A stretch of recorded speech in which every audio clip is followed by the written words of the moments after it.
നമസ്കാരം. ഞാൻ നന്ദനൻ പിള്ള. എൻ്റെ 17ാമത്തെ വീഡിയോയിലേക്ക് സ്വാഗതം. 2014 മാർച്ച് 27 മുതൽ 2014 നവംബർ 26 വരെ ഞാൻ കോഴിക്കോട് റൂറൽ ജില്ലയിൽ വടകര ഭരണവിഭാഗം DYSP ആയിരുന്നു. ആരിസൻ്റെ അന്വേഷണം ബന്ധപ്പെട്ട് മലപ്പുറത്തേക്ക് മാറ്റി, മലപ്പുറത്തുനിന്ന് എന്നെ വടകരയ്ക്ക് മാറ്റിയിട്ടുള്ളതാണ്. അപ്പോൾ ഞാൻ ചാർജ് എടുത്ത അതിന് ശേഷം ഏപ്രിൽ മാസം, അത് 2014 ഏപ്രിൽ മാസത്തെ എൻ്റെ ടൂർ നോട്ട് ഞാൻ ലഭ്യമാക്കി. അത് മാറി കിട്ടിയതിൽ നിന്ന് എനിക്ക് മനസ്സിലായി, DPL ഇത് ഹാൻഡിൽ ചെയ്യുന്ന ക്ലർക്ക് സനൂജയ്ക്കോ അല്ലെങ്കിൽ അന്നത്തെ JS നന്ദകുമാറിനോ അവിടുത്തെ SP ആയിക്കോട്ടെ, അവിടെ ഉള്ളവർക്ക് ആർക്കും തന്നെ TA ABCD അറിയില്ല എന്ന് മനസ്സിലായി. അപ്പോൾ ഞാൻ ആദ്യം ഒരു ക്ലാരിഫിക്കേഷൻ കത്ത് കൊടുത്തു. അപ്പോൾ ഈ നക്കാപ്പിച്ച എറിഞ്ഞു തരുന്ന പോലെ, പട്ടിക്ക് എല്ലും കഷ്ണം കൊടുക്കുന്ന പോലെ വേണമെങ്കിൽ പറയാം, ഒരു 250 രൂപ കൂട്ടി നമ്മളെ തൃപ്തിപ്പെടുത്തുന്നു എന്ന രീതിയിൽ ഈ JS നന്ദകുമാറാണ്. അയാൾ പിന്നെ ആയിട്ട് പോലീസ് റിട്ടയർ ചെയ്തു. അയാളാണ് ഇത് പിന്നിൽ പൂർണ്ണമായും പ്രവർത്തിച്ചതെന്ന് മനസ്സിലായി. അപ്പോൾ ഞാൻ അതുകൊണ്ട് നിയമവിരുദ്ധമായ നടപടിയാണ്. എനിക്ക് 250 രൂപയോ അല്ലെ 1000 രൂപയല്ല വിഷയം. ഈ സിസ്റ്റത്തെ കറക്റ്റ് ചെയ്യുന്നതിൻ്റെ ഭാഗമായിട്ട് ഞാനിത് ഉയർന്ന തലത്തിൽ പരിശോധിക്കണം എന്ന് പറഞ്ഞ് ഹോം സെക്രട്ടറിയെ ആണെന്ന് തോന്നുന്നു അഡ്രസ്സ് ചെയ്ത് ഞാനൊരു കത്ത് കൊടുത്തു. ഹോം സെക്രട്ടറിയെ തന്നെ ഞാൻ കൊടുത്ത കത്ത് ഇവർ ചവിട്ടി. ആ കത്ത് കൊടുക്കാതെ ഇയാൾ ഈ നന്ദകുമാർ അയാളുടെ ഒരു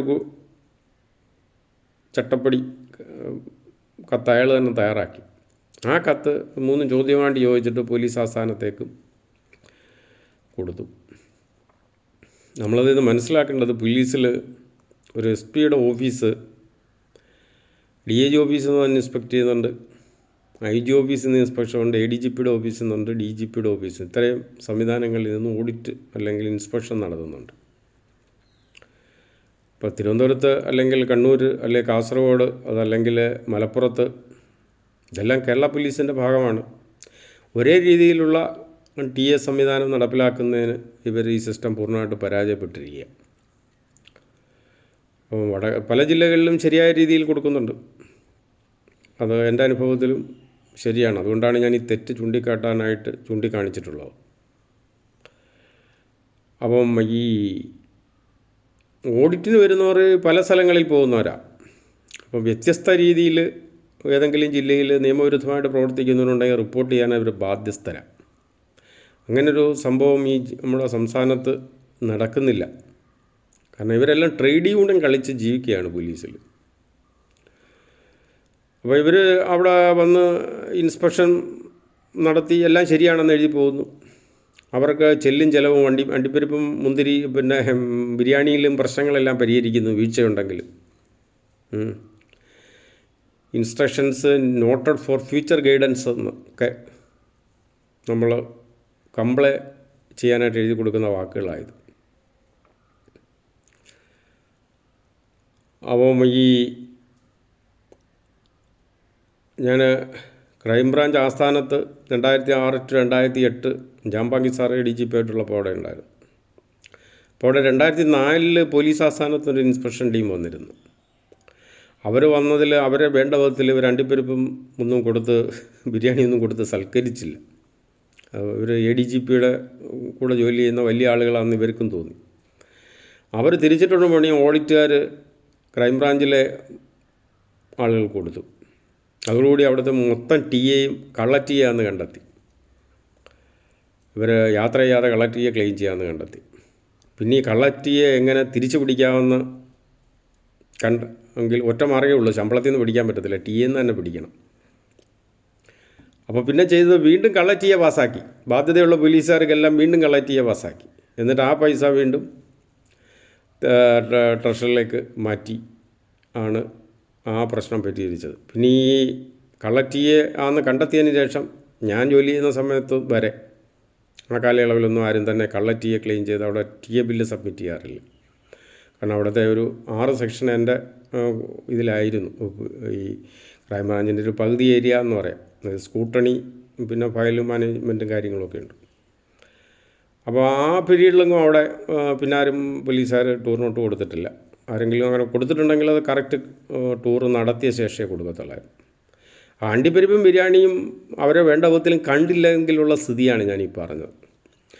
ഈ വേണ്ട സാധനങ്ങൾ കൊടുത്തവരെ സാറ്റിസ്ഫൈ ചെയ്ത് കഴിഞ്ഞാൽ എല്ലാം ശരിയാണ്, അതിൽ തർക്കമൊന്നുമില്ല. പണ്ട് ഈ കൊട്ടാരക്കര ഞാൻ സർക്കിൾ ഇൻസ്പെക്ടറായിരിക്കുമ്പം ഇപ്പോഴത്തെ ഒരു ജില്ലാ പോലീസ് മേധാവിയാണ്. പുള്ളിയുടെ സമയത്ത് മണൽ ലോറികളൊക്കെ പിടിച്ചിട്ടുണ്ട്. പുള്ളി ഈ ലേലം വിളിച്ച് ആണ് ഈ മണൽ ലോറികൾ പുള്ളി വിട്ടുകൊടുത്തിട്ടുള്ളത്.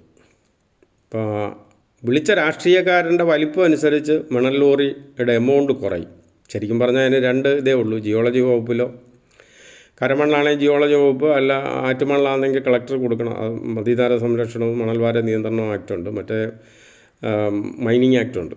അപ്പോൾ ഇതൊന്നും ആയിരുന്നില്ല അവിടെ ആപ്ലിക്കബിളായിട്ടുണ്ടായിരുന്നത്. അവിടെ അന്നുണ്ടായിരുന്നത് വിളിക്കുന്ന രാഷ്ട്രീയക്കാരൻ്റെ വലിപ്പം അനുസരിച്ച് TR5 എമൗണ്ട് കോമ്പൗണ്ട് ചെയ്യുന്ന സിസ്റ്റമായിരുന്നു. എനിവേ ഇൻസ്പെക്ഷന് വന്നവരെ വേണ്ട വിധത്തിൽ കണ്ടില്ലാന്ന് തോന്നുന്നു. അന്നത്തെ സർക്കിൾ അദ്ദേഹത്തിന് രാഷ്ട്രീയ പിടിപാട് കൂടുതലാണ്. അതുകൊണ്ടാണല്ലോ ജില്ലാ പോലീസ് മേധാവി ആയിട്ടിരിക്കുന്നത്. അദ്ദേഹം പിന്നെ അവരെ മൈൻഡ് ചെയ്തില്ലാതിരിക്കുക. അവരെന്ത് ചെയ്തു, ഇതെല്ലാം കൂടെ വിജിലൻസ് പരിശോധിക്കണമെന്ന് എഴുതിയിട്ടിട്ടു. പുള്ളി അവിടെ സസ്പെൻഷനായിപ്പോയി. ഞാൻ പിന്നീട് വന്നത് എന്നെ കൊണ്ട് ഇത് കംപ്ലൈൻറ്റ് ചെയ്യാനായിട്ട് എൻ്റെ റൈറ്റർ ചില ശ്രമങ്ങൾ നടത്തി. വിജിലൻസ് അന്വേഷണത്തിന് സാക്ഷിയതൊരു സംഭവം ആവിയാക്കാനായിട്ട് നമ്മളെ ഡിക്ഷണറി അനുവദിക്കാത്തതുകൊണ്ട് ഞാൻ എൻ്റെ പീരീഡിലത് കംപ്ലൈൻറ്റ് ചെയ്ത് കൊടുത്തില്ല. പിന്നീട് വന്നവരത് ചെയ്ത് കൊടുത്തിട്ടുണ്ട്. പുള്ളിയുടെ വാച്ചുകാരാണ്, പുള്ളിക്ക് IPS കിട്ടിയിട്ടുണ്ടെന്ന് തോന്നുന്നു.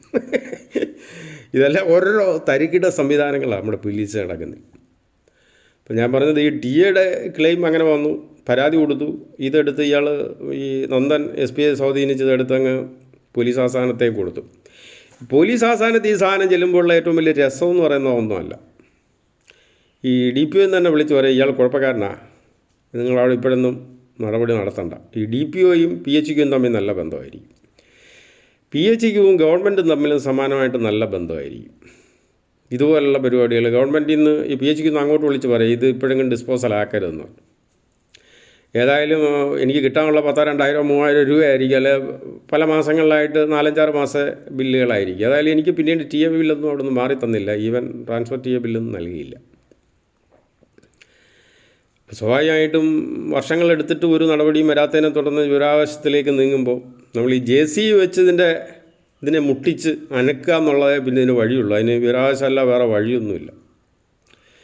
നമ്മുടെ ഈ സർക്കാർ സംവിധാനത്തിൽ ഞാൻ വിജിലൻസ് ഇൻ്റലിജൻസിലും പോലീസിലും ജോലി ചെയ്തതിൽ ഈ പോലീസിൽ നമ്മളൊരു അപേക്ഷ കൊടുത്താൽ അതിലെന്തെങ്കിലും നടപടി നടന്നോ ഇല്ലയോ എന്നറിയാവുന്ന 2 സംവിധാനങ്ങളേ ഉള്ളൂ. ഒന്ന് വിജിലൻസാണ്, അവർ രേഖാമൂലം തന്നെ നമുക്ക് കത്ത് തരും, നിങ്ങൾ അപേക്ഷയിൽ ഇന്ന നടപടി ചെയ്തിട്ടുണ്ടെന്ന്.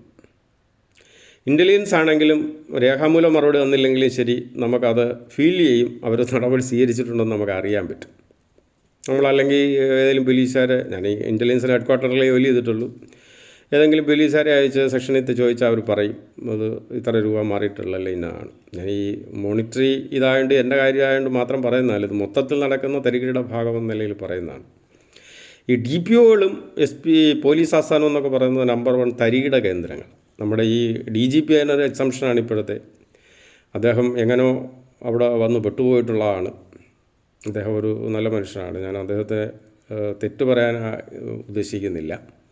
പക്ഷെ അവിടുത്തെ ബാക്കി സിസ്റ്റങ്ങളെല്ലാം ദയനീയമായ പരാജയത്തിലാണ്, അല്ലെങ്കിൽ ദയനീയമായ ചെളിക്കൂട്ടിലാണെന്ന് നമുക്ക് പറയാൻ പറ്റും. അപ്പോൾ അത് ഏതെങ്കിലും രീതിയിൽ അത് പെട്ടെന്ന് മാറ്റിയെടുക്കാവുന്നൊരു സംവിധാനമല്ല. ഏതെങ്കിലും ഒരു ഭരണമാറ്റം ഉണ്ടായാൽ പോലും ഇതിനെയൊന്നും നേരെ നടത്തിക്കാൻ പറ്റുന്ന സ്ഥിതിയില്ല. അത്രമാത്രം ജീർണിച്ച അവസ്ഥയിലാണ് പോലീസിൻ്റെ ആസ്ഥാനവും SP ഓഫീസുകൾ ഇപ്പോൾ ഉള്ളതെന്നാണ് മനസ്സിലാക്കുന്നത്. അത് നമ്മളെ അനുഭവത്തിൽ നിന്ന് ബോധ്യപ്പെട്ടിട്ടുള്ളതാണ്. എന്തായാലും ഈ ഫയലിൽ പ്രത്യേകിച്ച് നടപടികളൊന്നും ഉണ്ടായില്ല. 6.5 വർഷം കഴിഞ്ഞ് ഒരു ചെറിയ കാര്യമാണ് ഇതിലൊരു ഉത്തരവിറങ്ങുന്നത്. 13/1/21 ആഭ്യന്തര വകുപ്പിൽ ഒരു പ്രഗത്ഭൻ, ഒരു ഡെപ്യൂട്ടി സെക്രട്ടറി ഉദയകുമാർ ഇതിലൊരു ഉത്തരവ് സംസ്ഥാന പോലീസ് മേധാവിക്ക് നൽകുന്നു. അതിനകത്തും വ്യക്തതയൊന്നുമില്ല. ഈ TA കൊടുക്കണോ കൊടുക്കണ്ട എന്നൊന്നും പറഞ്ഞിട്ടില്ല. പുള്ളി ഉപയോഗിച്ചിരിക്കുന്ന വാക്കുകൾ ഇതാണ്: ആക്യുറസി പരിശോധിക്കണം, കറക്റ്റ്നെസ് പരിശോധിക്കണം, അഡ്മിസബിലിറ്റി പരിശോധിച്ച് ഈ പറയുന്ന ഈ 3 വാക്ക് കണ്ടെത്താനാണോ ഈ 6.5 വർഷ സമയം ഒരു ഫയലിൻ്റെ മുകളിൽ ഈ പോലീസ് ആസ്ഥാനവും നമ്മുടെ സെക്രട്ടേറിയറ്റ് സംവിധാനവും അടയിരുന്നതെന്നാണ് സംശയം. ഇതൊരു ഫോൺ കോളിൽ പരിഹരിക്കാവുന്ന പ്രശ്നമാണ്. കാരണം ഒരു TA ഒരാൾ യാത്ര ചെയ്യുമ്പോഴേക്ക് റെയിൽവേ ഫെയറോ അല്ലെങ്കിൽ ബസ് ഫെയറോ ക്ലെയിം ചെയ്യാതെ പകരം അയാൾക്ക് മൈലേജ് അലവൻസ് ക്ലെയിം ചെയ്യാമെന്നുള്ളൊരു വിഷയമായിരുന്നു ഇതിൽ ഉന്നയിക്കപ്പെട്ടത്.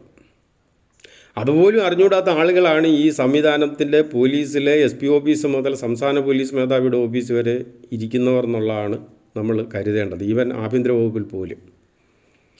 അല്ലെങ്കിൽ അയാളെ പൈസ കൊടുക്കണമെന്ന് പറഞ്ഞത്. പിന്നെ എനിക്കൊരു ഭാഗ്യമുണ്ടായി, സംസ്ഥാന പോലീസിൽ ഏക ഉദ്യോഗസ്ഥൻ, ഒരു IPS ഇല്ലാത്ത ഏക ഉദ്യോഗസ്ഥൻ്റെ ടൂർ നോട്ട് സെക്രട്ടേറിയറ്റ് പരിശോധിക്കപ്പെട്ടിട്ടുള്ളത് എൻ്റേതാണ്.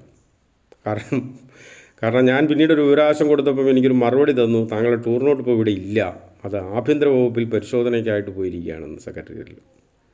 അപ്പോൾ അങ്ങനെ ഒരു ഭാഗ്യവും എനിക്കേതായാലും ഉണ്ടായി.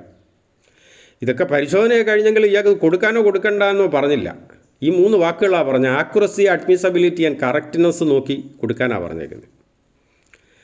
എന്തായാലും പിന്നെ ഈ എൻ്റെ വാദം ഈ പോലീസിലെ എൻ്റെ ഇൻസ്പെക്ഷൻ ടീമുകളും ഇൻസ്പെക്ട് ചെയ്ത് ഒരു കുഴപ്പമില്ലെന്ന് പറയുന്ന DPOയിലെ തെറ്റായ രീതിയിലാണിത് കൈകാര്യം ചെയ്യുന്നതെന്ന് കണ്ടെത്തിയിട്ട് മാറിത്തരാനായിട്ടൊക്കെ ചില നടപടികളുണ്ടായി. അപ്പം 6.5 കൊല്ലം കഴിഞ്ഞത് മാറി കിട്ടിയിട്ട് വല്ല കാര്യമുണ്ടോ? ഞാനിത് ഏതെങ്കിലും ബാങ്കിൽ ഇട്ടാൽ എൻ്റെ കാശ് ഇരട്ടിയാക്കിയേനെ. യവന്മാർ തന്ന നക്കാപ്പിച്ച വാങ്ങിച്ച അന്ന് ബാങ്കിൽ ഇട്ടിരുന്നെങ്കിൽ ഇരട്ടിയിലധികം പൈസ കിട്ടിയേനെ. ഇപ്പോൾ സാലറി ആണെങ്കിൽ നമുക്ക് പിന്നീട് അരിയറായിട്ട് മാറിയെടുക്കാനായിട്ട് പ്രൊവിഷനുണ്ട്. പക്ഷേ TA സംബന്ധിച്ച് അരിയർ മാറിക്കിട്ടാൻ പ്രൊവിഷനില്ല. എങ്കിലും പോലീസ് ആസ്ഥാനത്തെ ഒരു SP അദ്ദേഹത്തിൻ്റെ അറിവ് കുറവുണ്ടെന്ന് മനസ്സിലാക്കാം. ഈ അദ്ദേഹത്തിന് സൗദ്ദേശത്തോടു കൂടി അതൊന്ന് പൈസ കോമ്പൻസേറ്റ് ചെയ്ത് കൊടുക്കണമെന്നൊക്കെ ഉത്തരവിറക്കി. പക്ഷേ അതൊന്നും പ്രൊവിഷൻ ഇല്ലാത്ത കാര്യമാണ്, നടന്നില്ല. ഞാനൊരു പരാതി കൊടുത്തു. ഈ ആളുകൾ, ഈ വീഴ്ച വരുത്തിയ ഉദ്യോഗസ്ഥർക്ക് നടപടി ആവശ്യപ്പെട്ട് ഈ നന്ദൻ എന്ന് പറയുന്ന, അന്ന് അയാൾ ആണെന്ന് തോന്നുന്നു, അയാളും ഈ പറയുന്ന സനുജ എന്ന് പറയുന്ന ക്ലർക്കിനെതിരെ നടപടി ആവശ്യപ്പെട്ട് കത്ത് കൊടുത്തു. സനുജയെ എനിക്ക് തോന്നുന്നു കോഴിക്കോട് റൂറൽ മേധാവി താക്കീത് ചെയ്തു. നന്ദനെ നമ്മുടെ ഹരിശങ്കർ AIG 1 താക്കീത് ചെയ്തെന്നു. ഈ ഹരിശങ്കറിന് എന്താണ് ഒരു താക്കീത് ചെയ്യാൻ ഏത് നിയമം അനുവദിക്കുന്നതെന്ന് ഞാൻ പഠിച്ച ഒരു നിയമത്തിലും ഒരച്ചടക്ക നടപടി ഗ്രന്ഥത്തിലും കണ്ടില്ല. ഹരിശങ്കർ ഒരു പോലീസ് ആസ്ഥാനത്തെ ഒരു AIG 1 ആണ്. അയാളൊരു SP ആണ് അന്ന്. AIയുടെ ഡിസിപ്ലിനറി അതോറിറ്റി ഗവൺമെൻറ്റാണ്, ആഭ്യന്തര വകുപ്പാണ്. ഈ വീഴ്ചയ്ക്ക് ഇയാൾക്ക് ഏത് നിയമപ്രകാരം ഇയാൾ താക്കീത് ചെയ്തു? പോലീസിലൊരു IPS ഉണ്ടെങ്കിൽ എന്ത് തോന്നിവാസം കാണിക്കാമെന്നുള്ളതിൻ്റെ ഒരു ഉദാഹരണമാണ് ഞാനീ പറഞ്ഞ ഇൻസിഡൻറ്റ്. ഇവരെ സംബന്ധിച്ച അച്ചടക്ക നടപടി ബാധകമല്ല. ഇടയ്ക്ക് ആരോ പറഞ്ഞു കേട്ടാണ് വിജിലൻസ് ഇരിക്കുന്ന ഒരു SP, ഒരു IPS ആയിരുന്നു, ഇപ്പോൾ ഒരു DYSPയെ താക്കീത് ചെയ്തെന്നാരോ പറയുന്നത്. ഇതൊക്കെ എങ്ങനെ സംഭവിക്കുന്നു എന്നുള്ളതാണ്. എന്ത് അധികാരം ഉപയോഗിച്ചാൽ ചെയ്യുന്നത്? DYSPയുടെ കോമ്പറ്റൻ്റ് ഡിസിപ്ലിനറി അതൊരു ഗവൺമെൻറ്റാണ്. അങ്ങനെ ഇരിക്കെ ഈ AIയുടെയും ഗവൺമെൻറ്റാണ്. ഹരിശങ്കറിന് ഇവരെ താക്കീത് ചെയ്യാൻ എന്താണ് അധികാരം? അപ്പം ഞാനീത് പറഞ്ഞത് മൊത്തം ഇതിനകത്ത് നടത്തുന്ന ഉഡായിപ്പ് പരിപാടികളാണ്. TA സൗകര്യമുള്ളതെങ്കിൽ കൊടുക്കും, സൗകര്യമില്ലേ കൊടുക്കത്തില്ല. ഇനി പരാതിപ്പെട്ട് കുറ്റം അല്ലെങ്കിൽ തെളിവ് ബോധ്യപ്പെട്ടാൽ താക്കീത് ചെയ്യും. എനിക്കെതിരെ ഒരു ബാധ്യതാ സർട്ടിഫിക്കറ്റ് കൊടുത്തെടുത്തും കാസർഗോട്ടും ഇതുപോലെ താക്കീത് നടന്നു. അത് ബാധ്യതയുണ്ടെന്ന് കണ്ടെത്തിയ കാസർഗോട്ടെ ക്ലർക്കിന് താക്കീത് ചെയ്തു എന്നാണ് പറയുന്നത്. താക്കീത് കമ്മീഷനുണ്ട്, വിവരാവകാശ കമ്മീഷനും താക്കീത് കമ്മീഷനാണ്. ഞാൻ നേരത്തെ ഒരു വീഡിയോയിൽ തന്നെ പറഞ്ഞിട്ടുണ്ട്. പ്രാഥമിക വിവരം പോലും ഇല്ലാത്ത ആളുകൾ പ്രധാന സ്ഥാനങ്ങളിൽ ഇരുന്ന് കാണിക്കുന്ന നിയമവിരുദ്ധ പ്രവർത്തനങ്ങളും അതിന് ബലിയാടാഴുന്ന പൊതുജനവും ആണ് നമ്മുടെ നിലവിലെ പോലീസ് സംവിധാനത്തിൻ്റെ മുഖമുദ്ര. അതിൽ ഏതായാലും ശരി, ഈ വീഡിയോയിൽ പോലീസിലെ നിയമവിരുദ്ധമായി നടക്കുന്ന ടീയെ സംബന്ധിച്ചുള്ള കാര്യങ്ങളാണ് സൂചിപ്പിച്ചിട്ടുള്ളത്. നന്ദി, നമസ്കാരം. മറ്റൊരു വീഡിയോ ആയിട്ട് വീണ്ടും കാണാം.